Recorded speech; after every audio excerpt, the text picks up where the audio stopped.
আপনাদের সাথে একটা ক্রয় বিক্রয় সম্পর্কে আলোচনা করলাম।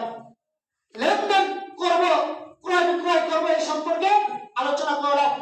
আলোচনা করে বললাম, ইয়া রাসূলুল্লাহ, আমরা এখনো আলোচনার পরিপূর্ণতায় বুঝলাম না। আমি রাসূল সাল্লাল্লাহু আলাইহি ওয়াসাল্লামকে বললাম, ইয়া রাসূলুল্লাহ, আমি একটু বাড়ির ভিতরে যেয়ে পরামর্শ করে আসি।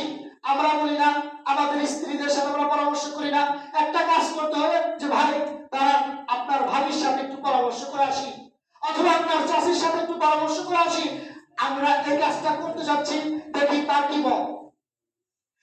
ওই সাহাবী বলেন, অনুরূপ ভাবে আমি মুহাম্মদ সাল্লাল্লাহু আলাইহি ওয়াসাল্লামকে বললাম যে আপনি এখানে একটু অবস্থান করেন, আমি একটু পরামর্শ করে আসি।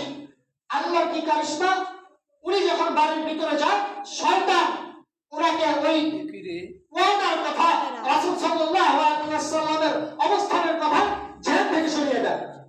যখন জেহেন থেকে সরিয়ে দেয়, তখন একদিন নয়, 2 দিন নয়, হাদিস শরীফের মধ্যে আসে 3 দিন যাবত রাসূল সাল্লাল্লাহু আলাইহি ওয়াসাল্লাম ওই সাহাবীর জন্য ওখানে অবস্থান করছে।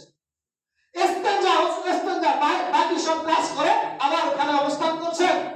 অবস্থান করার পরে 3 দিন পর যখন ওই সাহাবী আসে, উনি লজ্জায় মুখ লাল হয়ে গেছে, বলতেছে বোধ হয় রাসূল আমাকে কি না বলে, রাসূল আমাকে কি না বলে, আমি রাসূলকে অনেক কষ্ট দিয়ে ফেলেছি।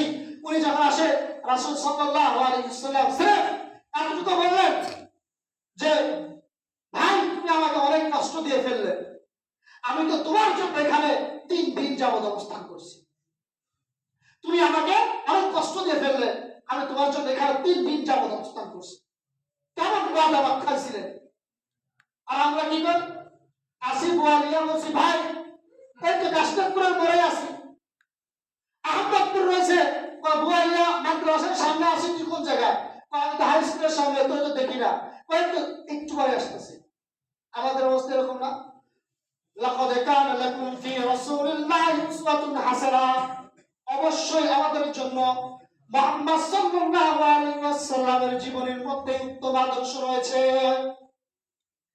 তার আদর্শ দেখেন, আদর্শ কারে কয়,